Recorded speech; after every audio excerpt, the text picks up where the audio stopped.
Barwani block के गोसवा गांव में आए हैं, जो कि धान के कटोरा का ऋण माना जाता है। यहाँ पर किसान यूनियन संघ के राष्ट्रीय उपाध्यक्ष जी चौधरी द्वारा अपनी ही उपज का प्रोडक्ट बना करके और मार्केट में लॉन्च करने में हमारे किसानों को कहीं से दिक्कत ना होती। लेकिन सरकार ये तो कहती है कि मार्केटिंग की सुविधा आपको दे रहे हैं, लेकिन ई मार्केटिंग में जो किसानों के अपनी उपज कैसे दूसरे प्रदेश में और दूसरे जनपदों में जाए, इस पे सरकार कोई ध्यान नहीं दे रही है। जब अभी तक भंडारण की व्यवस्था सुनिश्चित नहीं हो पाई कि किसान का धान तैयार हो गया है, इस समय गेहूं 28 और 30 में बिक रहा है, और जब हमारी गेहूं की फसल आई थी तो सरकार ने गेहूं का समर्थन मूल्य जो तय किया था उससे ज्यादा है। तो अगर किसानों को इसलिए दिक्कत आ जाती है कि अगर भंडारण की व्यवस्था हो और हम अपने उपज को वहां जमा कर दें और जो कुछ पैसे हमको वहां से मिल जाएं, 1/3 या जो कुछ भी है, तो हम अपनी फसलों की बुआई कर लें, बच्चों की फीस जमा कर लें, बेटी की विदाई कर लें, तो फिर जब दाम बढ़ेगा तो पता चलेगा कि हमें अच्छा दाम मिल जाएगा, हम अपनी उपज को बेचेंगे। लेकिन आज इसका पूरा फायदा बड़े बड़े पूंजीपति ले रहे हैं, उद्योगपति ले रहे हैं कि हमारे ही धान को आज खरीद ले रहे हैं और 6 महीने रोक करके उसका अच्छा मुनाफा कमा रहे हैं। तो ये सरकार को इस पे ध्यान देना चाहिए।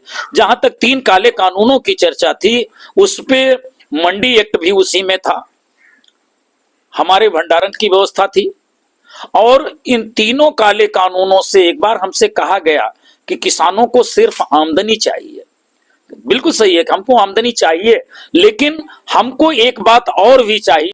जबकि आज एक बात से किसान अनभिज्ञ है कि ये सारी जमीनें राजस्व परिषद की हैं, किसानों के पास सिर्फ उनकी खेतौनी है, जमीनें सारी राजस्व परिषद की हैं। लेकिन किसान अपनी धरती मां को बचाने के लिए इन 3 काले कानूनों का विरोध कर रहा था कि हमें सिर्फ उपज ही नहीं चाहिए, प्रॉफिट ही नहीं चाहिए, हमारी धरती भी बचनी चाहिए। जो बड़ी बड़ी कंपनियां आ रही हैं उनका यह है कि आप एक 300 एकड़ में आप अपने टमाटर की खेती करिए। अब आप समझिए कि अगर 300 एकड़ में टमाटर की खेती हो गई तो फिर हमारा पशुपालन चला जाएगा।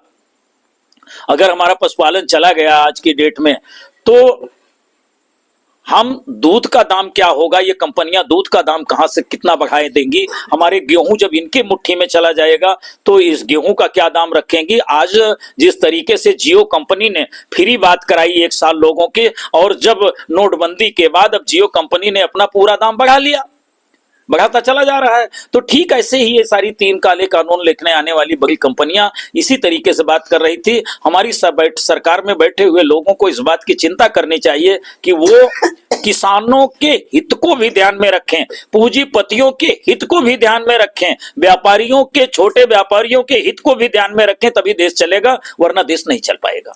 अभी बीच में चुनाव से पहले सरकार द्वारा एक कानून बनाया गया था जो कि किसानों की दुगनी रकम होगी। क्या दुगनी रकम किसानों को हो चुकी है? देखिए, ये जिस तरीके से स्वामीनाथन कमेटी की रिपोर्ट को लागू करने की बात कही गई थी कि हम लागू करेंगे, और बाद में कह दिया गया कि जुमला है, इतनी नौकरियां देंगे, बाद में कह दिया गया कि जुमला है। ठीक उसी तरीके से हमारी आमदनी दुगनी करने की बात तो कर दिया, लेकिन दुगनी हुई कहां। अब हमको यह कहा जाता है कि आप 3 बार पानी देने के बजाय 2 बार पानी दीजिए, 1 बार के पानी का पैसा बचा लीजिए।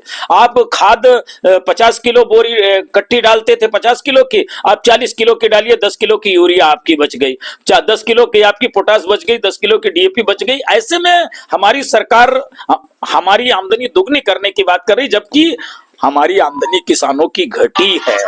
तो हमें इस बात पे चिंतन करना है हमारी सरकारों को कि डॉक्टर भीमराव अंबेडकर ने संविधान लिखने के टाइम पे एक बात कही थी, और वो बड़ी गूढ़ बात है, भारत में सरकारों में बैठे हुए लोगों को जानकारी होनी चाहिए कि उन्होंने कहा था कि भारत में एग्रीकल्चर जो है भारत की सबसे बड़ी इंडस्ट्री है, और इस इंडस्ट्री को भारत के अगर नेता बचाए रखेंगे तो भारत कभी गुलाम नहीं होगा।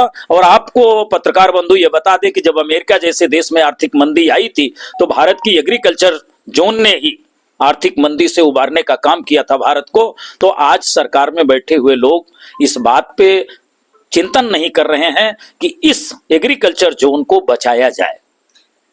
सरकार द्वारा आरोप आपके बड़े नेतृत्व पर लगाए जाते हैं भ्रष्टाचार का, इस पर क्या कहना है? देखिए, अब जैसे किसी भी नारी पे, जो हमारी बहन, बेटी, पत्नी, माँ, बुआ, जो भी रिश्ते हैं इस पृथ्वी पर, उस नारी को बदनाम करने के लिए एक शब्द कह दिया जाता है कि ये चरित्रहीन है। ठीक उसी तरीके से इस किसान परिवार को, किसान संगठन को बदनाम करने के लिए कि ये किसान नेता बिक जाते हैं, सरकार में बैठे हुए लोग जरा अपने गिरेबान में झांक के देखें कि कल इलेक्शन लड़ने वाले लोग जो रोड पे घूमा करते थे और आज करोड़ों खरबों में खेल रहे हैं, उन्होंने कहां से दलाली कर ली और इतना पैसा उनके पास कहां से आ गया, आज वो अपने गिरेबान में झांक के नहीं देख रहे हैं। कल उनके पास एक टूटी मोटरसाइकिल हुआ करती थी और आज करोड़ों करोड़ों की गाड़ियां लेकर के घूम रहे हैं। ये सरकार में बैठे हुए लोगों को नहीं दिखाई दे रहा है।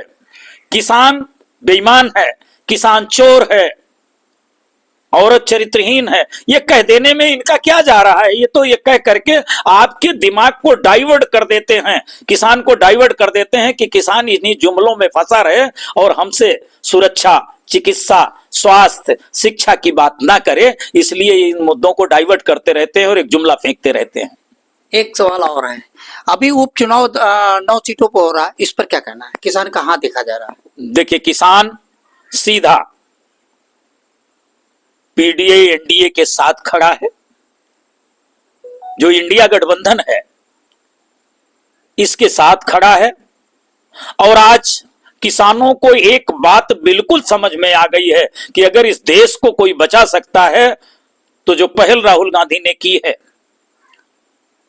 वो एक सराहनीय पहल है इस देश के किसानों, मजदूरों, मजलूमों को बचाने की।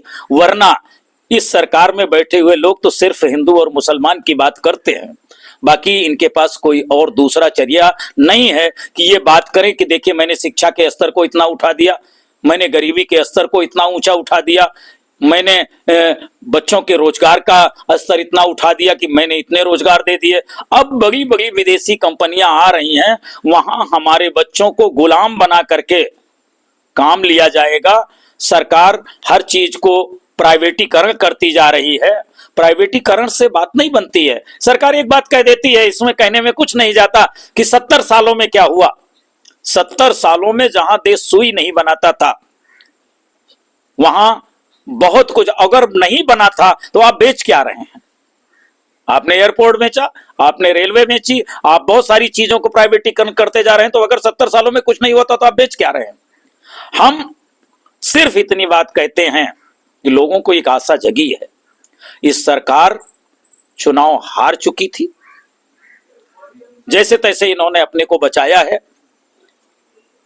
अगर राम रहीम जैसा एक व्यक्ति जो जेलों में बंद हो और इलेक्शन के दौरान छोड़ दिया जाए,